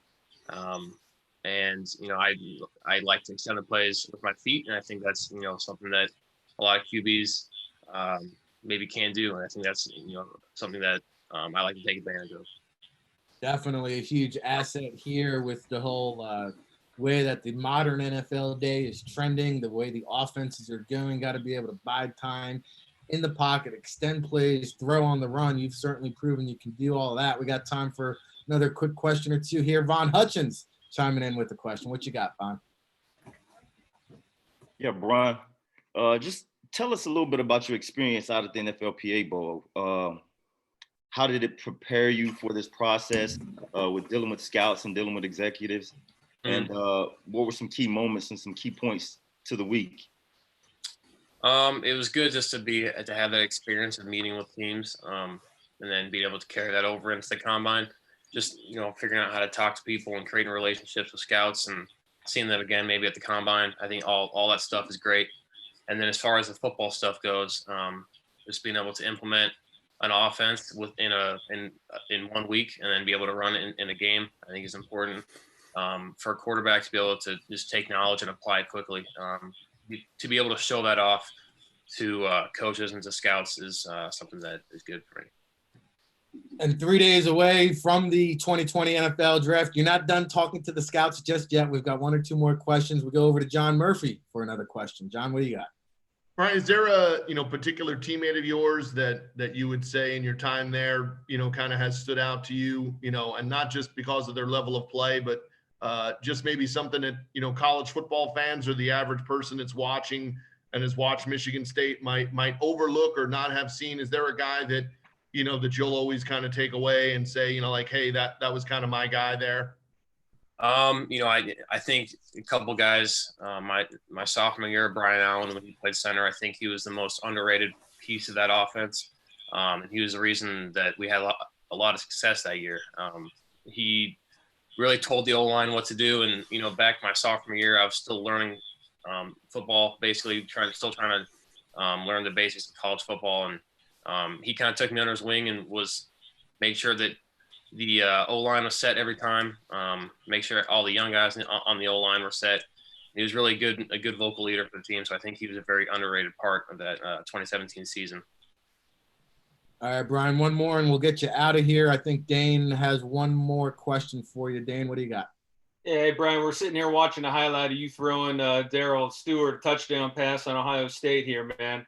Talk to us a little bit about Darrell, man. I mean, give us some background on him. We were just talking with L'Jarius Sneed about how it's kind of, you know, quote unquote, the year of the wide receiver coming out here. It's such a deep class. Give us some of his attributes and why you think he's going to be successful at the next level.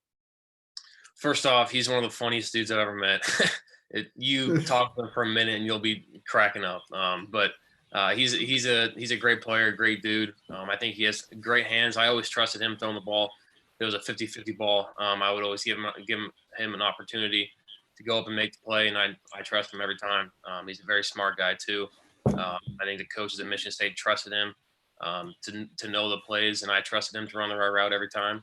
And obviously, we had a really good thing going in our first 6 or 7 games last season before he kind of got hurt, and that definitely sucked. But I think he's going to be a very good player for any team that picks him up. Well, Brian, since we're talking about your teammates, I got to ask you about Cody White because I think he's kind of a forgotten man here when you talk about the star-studded wide receiver class. All this man did is make plays there at Michigan. Yeah, he's definitely got the NFL size. He's got the hands for it. Like I said, he's a very good typical outside receiver where you can go and throw the ball to him as well and trust him to come down and make the play. And I think he stepped up big for us last year too. And when Darrell got hurt and he was the main guy, and even when he was getting double teamed or stuff like that, he was getting open and being able to catch the ball. Yeah, I was at that Rutgers game where you guys shredded them up, especially the staff there. So had a chance to see that up close and personal for sure. But I know you're a busy man. You probably got a lot of other interviews lined up between now and Thursday. But best of luck during the draft weekend. We can't wait to see where you land. Tell your agent, Mike McCartney, we said hello. We know you're in good hands there with your representation. And we appreciate some time here on the NFL Draft Bible Show. Yes, sir. Thank you for having me. All right, there you have it. Brian Lewerke, Michigan State's signal caller, who we anticipate to hear his name called at some point during the draft here coming up. Just 3 days away. I can't believe it. And we're moving and grooving here. Just about 30 minutes or so left in the show. We've got 2 more guests coming up to you. Kobe Smith and Blake Brandel. We're going to talk some trench warfare, fellas. Vaughn, you had a chance to see Kobe Smith up close and personal, obviously there at South Carolina, a late addition to the NFLPA Bowl while we're waiting for him to join on. Tell us what this young man brings to the table. I mean, just number one, just the guy. He's mature, veteran presence, calming presence. And as far as the player, he's just a run stopper. He's agile, he's quick, he's able to control power. And he maintains his gap leverage and his gap responsibility. So those things stood out to me. Obviously, he's got some things that he needs to work on as far as pass rushing and those aspects. But just the quickness, the agility as an interior D lineman, these guys play, and they play a long time. So seeing somebody that's that agile and that size definitely helped him out. And it's good to have him come on late addition to the PA Bowl and come out there and play just like he was an initial addition. Yeah, last second notice, showed up, showed out, and he shows up on our live stream here. As you were talking, we do have Kobe Smith from South Carolina. We welcome him into the show. How's everything going in your neck of the woods? I believe you're down there in Florida, Kobe. How you holding up? I'm doing pretty good. Everything's good down here. All right, well, welcome to the show, man. We appreciate you taking some time out of your hectic schedule. And, we're going to go around the horn here. We've got, I'm Rick Saratella. We've got Dane Vandernat, Von Hutchins, who was just speaking about you, Joe Everett, John Murphy, and Ryan Roberts is going to kick us off with the first question. All right. Yeah, Kobe, I really enjoyed watching some South Carolina defensive linemen from this past year, obviously, man, with Javon Kinlaw, DJ Wanham, yourself. Talk to me a little bit about that room, man. What was it like being a part of that room, and just how special is that group overall? I would say it was a good group. Everybody had their things, their shows and everything. But I would say it was pretty fun. Everybody would joke around, but when it's time to get the ball, it was time to get the ball. So I would say it was a great experience. Who was the biggest prankster in the room, Kobe? Prankster, probably. I'm not sure. How about best dressed? Let's go best dressed. Best dressed is probably got to go to Javon. I know we're going around the horn here. I think John Murphy has a question for you. So Kobe, have you been able to interact with, your uncle played in the NFL. Were you able to interact with him to get any feedback, of what things you could be working on now to transition to the NFL in terms of some pointers or some guidance of different things that you could kind of think about now that maybe on your own you wouldn't have known about? Yeah, my uncle been telling me to just watch some film, and he just been telling me to just watch all the games and everything, because a lot of games is coming on, and then I'm looking at it on my iPad too. So yeah, and telling me to just continue to get stronger. Is that something you've been doing? So I've heard that you might be a little bigger right at the moment. Yeah, I'm weighing around 320 right now. 320. Packing on that weight, that coronavirus 15. Never mind the we all put on those pounds, and we are fortunate enough to have Kobe Smith, South Carolina, here on the NFL Draft Bible live stream show. Vaughn, you did a great job breaking down Kobe's game right before he came on. I know you've got a question for him as well. Yeah, definitely, Kobe. With everything that's been going on dealing with the coronavirus and COVID-19, whatnot, obviously you weren't invited to the combine. What has this process been like for you? I know what the prep like is to train to a certain date, knowing that, okay, the combine is this date or my pro day is this date, so I need to be optimal up to that point. Without that date being consistent, how was it for you, and how has it been for you throughout this process, getting to your mock pro day, and how did that go? And just tell us a little bit about this process during these unprecedented times. Yeah, it was crazy because a couple of days before my pro day, it got canceled. I was getting ready to go on that Monday to go back to South Carolina, but I wasn't able to, so I just continued to do my 40 work and everything and still continue to train. And then my mock pro day came up out of nowhere, and did that. And I ran 5.2 40, got 28 reps on the bench. And then, I wasn't fresh at all. But I had to do what I had to do. So after that, right now I'm just training, trying to keep my conditioning up and just continue to lift and just trying to stay in shape. And having a D-line coach that comes down and he trains me in the open field, wherever we can find, to be honest. Getting ready, staying ready. That's Kobe Smith, South Carolina defensive lineman here. We go over to Joe Everett for the next question. You played against some elite competition, Kobe. Helped make our job a little bit easier over this last season. Who would you say the most difficult matchup on the offensive line that you faced? As a whole group, I would say Georgia. Yeah, I would say Georgia's offensive line was pretty tough. They were the best offensive line we faced throughout the whole season. Yeah, I think it's been like that for the past years I was at South Carolina. Yeah, definitely. Always some big boys down there. And let's be honest, no weeks off there in the SEC. Yeah, no weeks. None whatsoever. Talk about the NFLPA Bowl experience, because we talked about you kind of were a late addition, so you didn't have a preparation going into it. Just kind of showed up, showed out.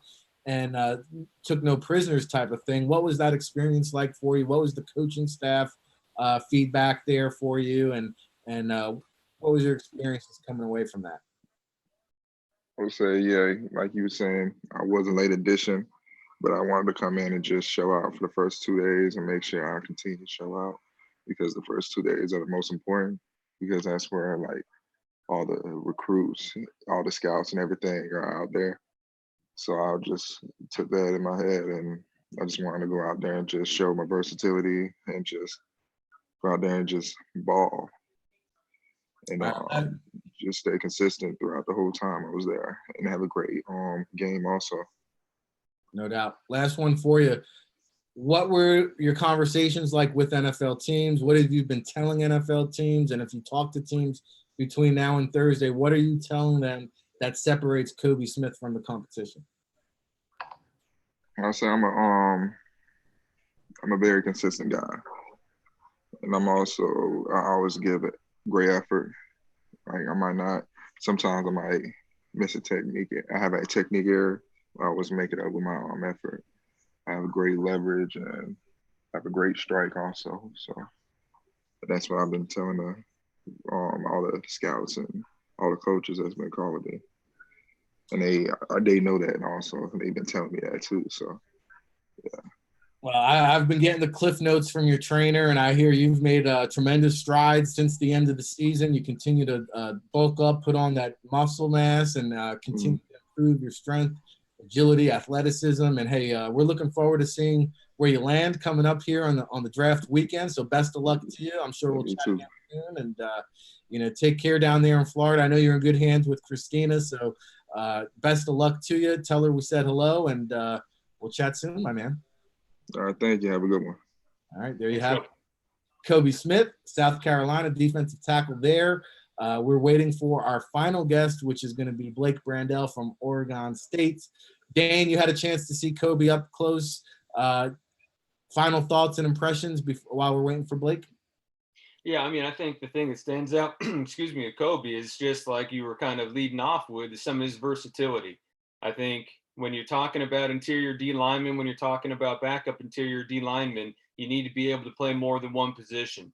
And when you look at Kobe, he looks more traditionally like that nose guard, the shade, the one technique.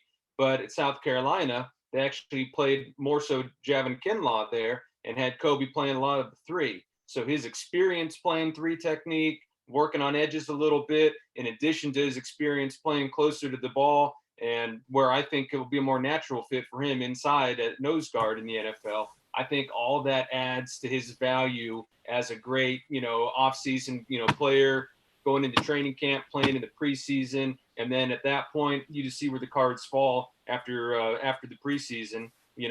Some of those guys, they're tough 53 cuts when, hey, I know this guy can play multiple positions. He's tough. He gives great effort. He's improved his technique. He's young. He's durable. So you know what? It's all about getting into camp, making the most of your opportunity, and Kobe's going to have all the opportunity he wants.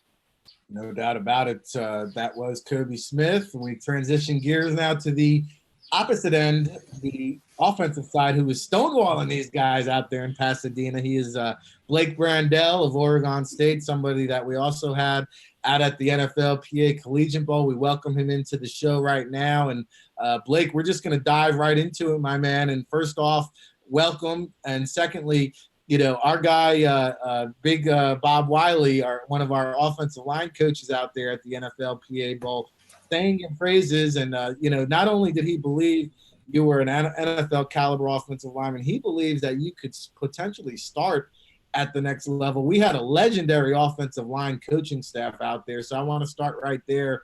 What was your takeaway just that week in Pasadena, being able to learn from some of the coaches out there and that experience? Yeah, it was a blast. I mean, getting to or being able to be coached by two Hall of Famers. I Coach Slater and Coach Malway, and it was an awesome experience. I learned a lot. Got to play against some really good football players. It's also a blast, just being out in LA, especially that time of year when you're up here in Oregon. It's like raining and everything, so getting some nice sunshine and just learning a lot. So it was a ton of fun and got better as a player. Yeah, I mean, Jackie Slater and Bob Wiley, Kevin Mawai. I mean, you must have learned something just being around these guys. So it was fun to watch you excel during your time out there at the All-Star game, where I think you boosted your draft stock significantly. I am Rick Saratella, by the way. We're joined by Dane Vandernat and Von Hudson, who you probably remember. We've got Ryan Roberts and Joe Everett and John Murphy. And I think our next question is going to go over to Joe. Yeah. Blake, you've got plenty of accolades, all conference stats, your running backs running for all these yards. But I think one of the things that's got to be the biggest accomplishment is getting voted captain by your teammates, your peers, the guys you grind with. What does that mean to you? And what kind of feelings did you have when you found out about that? Yeah, no, that's what it's all about for me. I mean, the camaraderie that's a part of football it's what makes it so great. It's the greatest team sport in the world. So to be selected by my teammates was a huge deal for me. And it's something that when I got to Oregon State, I wanted to be the captain. That was a goal of mine, and earn that respect. That's I'm always going to be able to look back on my time at Oregon State and be proud of earning that spot on the team. Hollywood Squares NFL Draft Bible Edition here. We're talking to Blake Brandel, Oregon State. I call him the technician. Just love the footwork, love the technique. And Ryan Roberts is going to chime in next with the question. Yeah, Blake, I've really enjoyed watching some Oregon State football offensively last year, man, with Jake at quarterback, and you had Isaiah and all those guys, and you're fortunate enough to have some of those guys in this draft process with you. I mean, obviously not directly with everything happened. How have you been able to keep touch with those guys, kind of lean on them? I know, especially in this uncertain time, how has those teammates been able to help you throughout this process as well? Yeah, it's been great. And that just kind of shows you how tight woven our senior class was. I mean, we had been through a lot, and so once we were leaving Oregon State, the first thing we did, we have a group chat. So throughout this whole process, whether it was training or the next step, video interviews, all these different things, we're able to talk to one another about it and kind of share our experiences and learn from each other. So it's been huge, and it's also it's a stressful time too. So just knowing that your buddies and you got someone else who's going through it with you that you can kind of talk to, look back on, all that stuff. So it's been great, and I'm glad that we've got this big senior class with guys that hopefully can go on teams and make an impact. So, well, don't fret too much, Blake. You've waited this long. The waiting is going to end very shortly here, and we're just days away from finding out your next destination. We've got another question going around the room here. Next up is John Murphy to chime in with a question. Hey, Blake, how's everything going out there? It's good. Tired of quarantine, but other than that, yeah. Well, speaking of that, so obviously there's 32 teams, and until you hear your name, you're not sure where that is you're going. But in all likelihood, there's a large percentage chance that the next time you play football, it's not right in your backyard like everything that's been that way. How are you thinking about that? Like, how are you thinking? Hey, if it's anywhere other than Seattle, I'm going to be somewhere new. How exciting as a young guy? Is it to imagine like, hey, this kid that played high school football and then, goes to Oregon State and it all looks kind of a lot the same. But now, going to the PA game, like you said, hey, I get to see some sun. I'm in California. Hey, wow, literally the next time I play football, I could really be in a city that I've only seen on TV or, only imagined playing there. And now I'm going to be part of the NFL as well. Yeah, it's definitely exciting, but kind of the way I just look at it, it's like I get a chance to play in the NFL, and that's what matters to me. It's been a dream of mine since I was a little kid. So, it doesn't matter if it's cold there sometimes, hot there sometimes, like here. None of that really matters to me. All that matters is the football, and the other stuff kind of comes with it. But I just can't wait for the chance, opportunity, and growing up, you dream of this stuff, but you don't really ever think it's gonna come true, and it's like. It's the real deal now, and it's unbelievable to be a part of. Well, the one thing we're not going to believe is when you said that this started when you were a little kid because you were 6'1" in first grade. Okay, come on. Yeah, fair enough. Blake Brandel on the Hollywood Squares hot seat. We go over to Von Hutchins with the next question. Yeah, Blake. I just had a question about Dealing with these times right now, dealing with the coronavirus and this situation, how have teams been able to interact with you, and what have those meetings been like? Is it a lot of football that's spoken? Is it more so trying to get to know you as a guy? How's that process been during this time? Yeah, it's definitely strange having to deal with, this. It's obviously something that no one's ever had to really go through. So it's been a lot of video calls, and it kind of depends on, who you're talking to, what team you're talking to, because there's been, they're showing us or they're showing me their plays, or I'm showing them my plays. I'm walking them through protection schemes. They're doing the same with me, or it's, getting to know people. So it really depends, but each conversation is unique, and it's a unique experience for sure.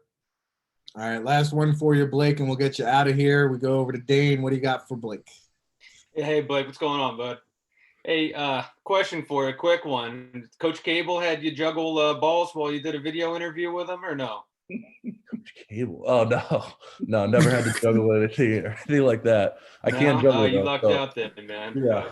When Coach Cable was the head coach of the Oakland Raiders, and I was there working in their scouting department, we had Coach Mahalchek there coaching O-line for us as well, man. So yeah. I know you've been well coached up at Oregon State, especially last few years by Coach Mahalchek, but you started 48 games, right tackle, left tackle as a freshman, left tackle ever since then. What are the biggest things that Coach Mahalchek's kind of told you that, hey, look, this is what the next level is going to bring as far as the challenge? What are some of the things you think that you're still working on or you're still progressing as you kind of approach the NFL here? Yeah, I think that's, what Coach M really has instilled in us is you're always progressing. I mean, you can't stop getting better. And that's the thing is, when you're in the league, guys want to see you get better. And once you stop getting better, your chances of sticking around aren't very good. So that's football, and that's all sports is regardless of what you're working on, you can always get better at it. It doesn't matter how many times you've done it. It's all about the reps. It's all about the practice. And that's what Coach Mahalchek has instilled in, us players at Oregon State and myself, and taking a lot from them. And, obviously a great coach, ton of experience, but, the more you do, the better you're going to be at it. The more you can do, the more valuable you are. And, Blake, if I was one of the 32 NFL GMs, I'd be calling you pretty early here in the upcoming draft. Again, your wait is nearly over, my friend, but hang tight, stay safe, be well. Tell our friend Jeff Brody we said hello. I know you're in good hands there, and we appreciate you hopping on and taking some time out of your schedule here. Absolutely. Thank you guys very much. All right, there you have it, Blake Brandel. He concludes our rodeo list of guests here on the NFL Draft Bible Hollywood Squares edition. And, it's been really fun here. And I was telling our co-hosts before we went live on the air, this is a monumental day for NFL Draft Bible. We've done these shows in the past, and we were the first media outlet to do a video live stream show from inside the NFL Draft. God, I don't know how many years ago that was on Ustream, for those of you who remember the Ustream. And, we also did the first live podcast broadcast from inside Radio City. And, we were doing these live stream shows when YouTube originated. And now here we are with Dakota working the 1-2s, rolling in the film. We've got analysts from all over the country, courtesy of Zoom. If you didn't invest in the stock, myself included, well, hey, we're a bit late on that boat. But, I appreciate everybody here who checked in to be a part of this show. And the best part about it is we're just getting started. We're going to be back here, right here tomorrow, the same time, same place, all week long, 7 straight days, 14 hours of live stream coverage kicking off right now. We'll be back tomorrow, Tuesday and Wednesday at 10 a.m., Thursday and Friday at 10 p.m. Make sure you log on NFLDraftBible.com for all the links, the information. Follow us on Twitter at NFL Draft Bible. But now we're going to get into some parting shots. And, I've went to war with all these guys on the panel, and we're going to kick it off with our newest member of the NFL Draft Bible familia. He is Ryan Roberts. Ryan, a parting shot for the people out there. Yeah, just appreciate everyone coming on. When we were talking to Russ the other day, he kind of said the NFL draft doesn't feel real right now. So this is kind of getting the juices flowing. It's a lot of fun. Be able to be around some awesome people, learn continuously, and just get excited for the draft to officially kick off in a couple of days. All right, Joe Everett, parting shot for the people. I don't want to go negative, but I think some of these leaked Wonderlicks are about as useful as eyeglasses for Helen Keller.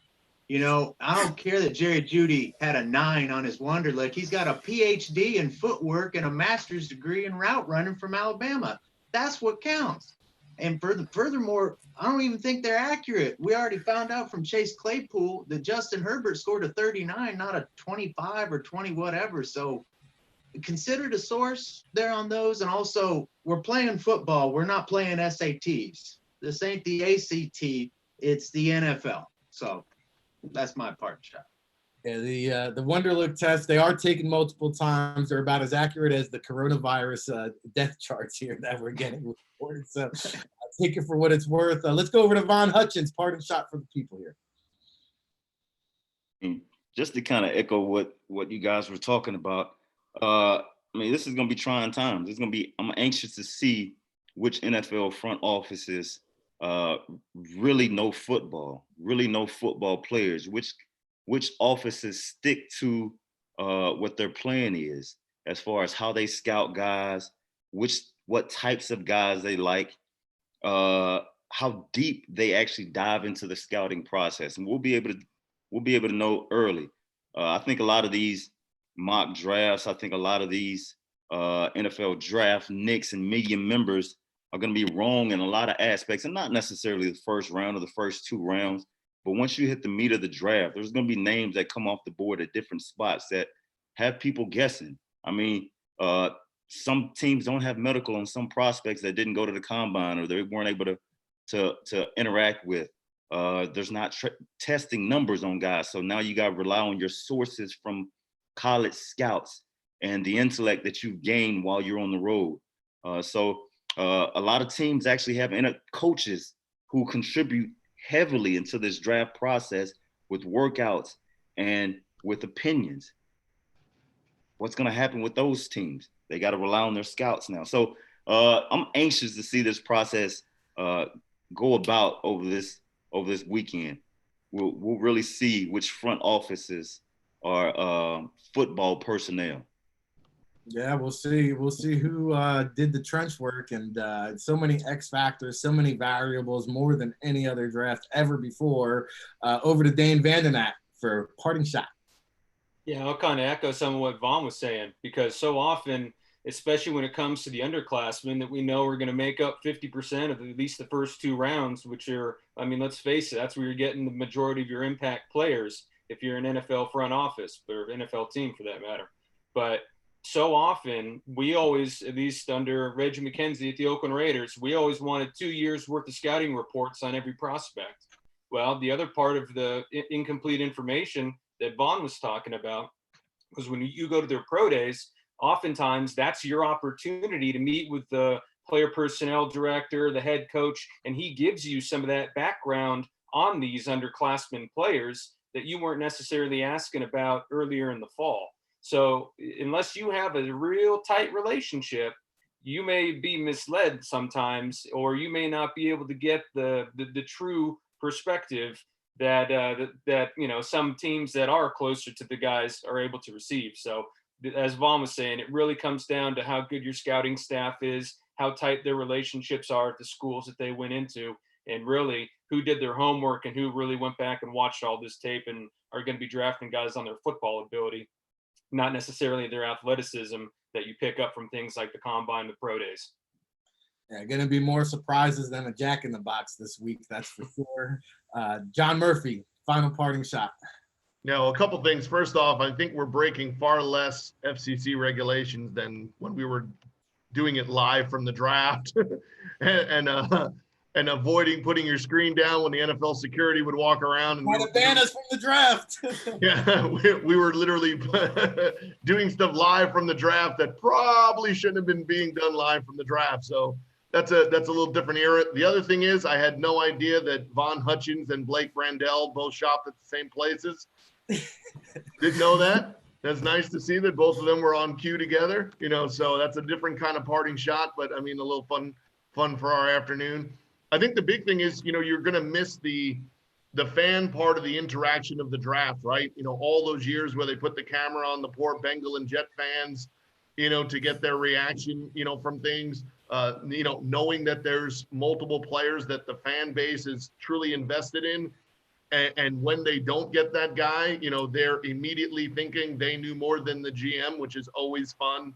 And one of those moments I'll always remember is poor Kyle Brady, or Donovan McNabb, who sat there basically getting ridiculed 8 seconds after they got drafted. So some of these guys are going to benefit from that. And then the good news is there will not be an Aaron Rodgers moment this year, because it's a little easier to just sit at home and not be in the green room for, 6-8 hours. So it's going to be a little different process, but it'll be exciting, to see what happens in the coming days. And how will the NFL respond itself to any of the possibilities of things like today, where you're waiting for a guest for a few minutes, but you're on live TV? Because I think the one thing we could disagree on who to take, we could disagree on a mock draft, but I think the one thing we all know we'll be doing together in unison on draft night is hitting the mute button as soon as Booger McFarland gets on camera. And that's why we're going live, and our broadcast won't be too much different than what the NFL Network and ESPN are doing on their joint broadcast. But this is our first episode in the books. Again, very big shout out to everybody involved. Russell Landy will be joining us throughout the week periodically. He's in CFL draft meetings as we speak, as John Murphy will also be conducting CFL draft meetings, but he'll be here for the duration this week. Of course, Joe Everett and Ryan Roberts and Dane Vandernat and Von Hutchins. Shout out to our guest Eric Edholm from Yahoo Sports. We also had L'Jarius Sneed and Brian Lewerke. Big shout out to Kobe Smith and Blake Brandel. And if you're not following us on NFLDraftBible.com or at NFL Draft Bible, you need to do so. And also, if you didn't download the NFL Draft Bible PDF, you can do it now. Do it right now and save 50%, VIP 50. Now, I'm going to put my host on the spot. I'm going to see who's really down to ride or die here. They don't know what I'm doing. But, back to your point about having some fun here in the coronavirus pandemic, and we got to put some smiles on some people's faces. We got to make them laugh a little bit. And if you're not with me, that's okay. You can sit in your chair. But, my daughter put me on to the dance party. And we got to...